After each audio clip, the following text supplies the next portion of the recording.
Hello and welcome.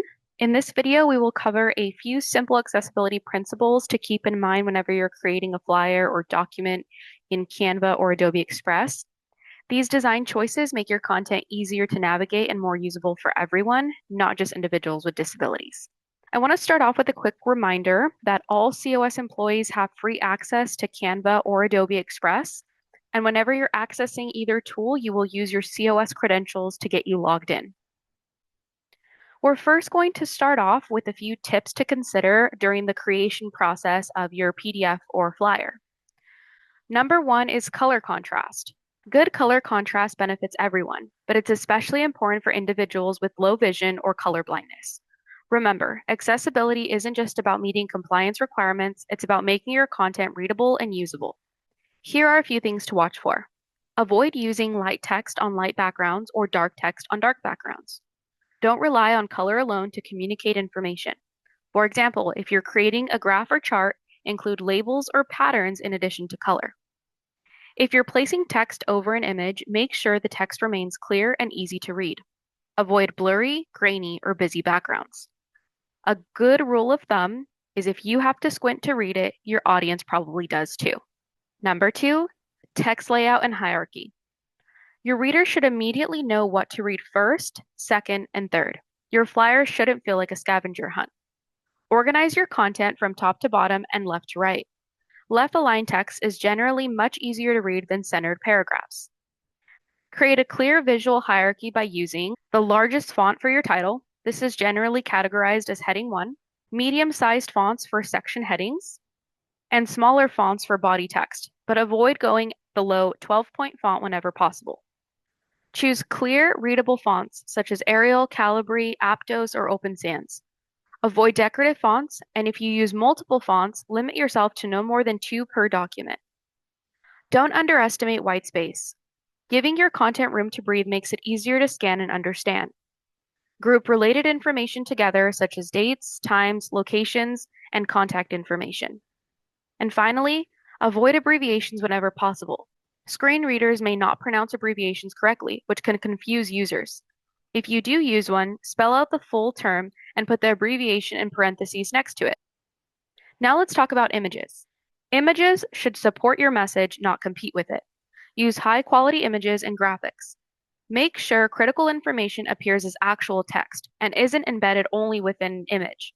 Otherwise, assistive technologies may not be able to access it without proper alternative text. Before adding decorative images, ask yourself, does this image actually serve a purpose? If the answer is no, consider removing it. Every meaningful image included in your flyer will require alternative text, also known as alt text. Canva Accessibility Checker. If you're creating a flyer in Canva, take advantage of its built-in accessibility checker before exporting your document. The accessibility checker will automatically flag common issues such as color contrast, missing alt text, and other accessibility concerns that should be reviewed before exporting. Using the accessibility report, you can quickly correct these issues within Canva. You may notice that I'm marking certain images as no alt text. These are not important images and more decorative for visual users. Therefore, I am marking them as no alt text and mark as decorative. Now there is one logo left that requires text, and that is our COS logo.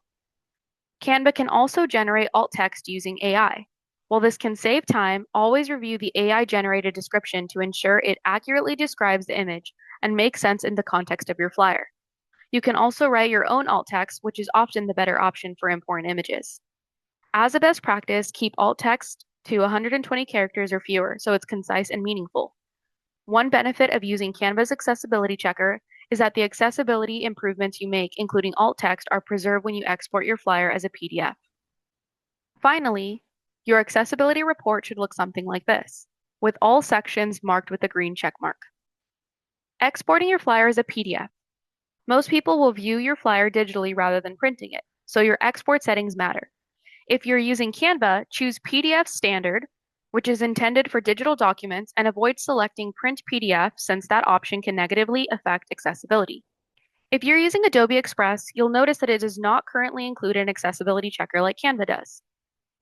However, Adobe Express fits very well into the remediation workflow because it is part of the Adobe ecosystem. In the last video of this remediation workflow, we'll be using Adobe Acrobat to complete the accessibility remediation process. So if you're using Adobe Express, or if you choose not to use Canva's accessibility checker, you'll still be able to identify and correct accessibility issues later in Adobe Acrobat. By following these accessibility principles during the design stage, you will create documents that are more inclusive from the start and significantly reduce the amount of remediation needed later. Thank you for watching this video and for learning some tips and strategies on how to make your flyer more accessible during the creation process. Stick around for video 2, where we will talk about OCR and the next process of the remediation workflow. Thank you.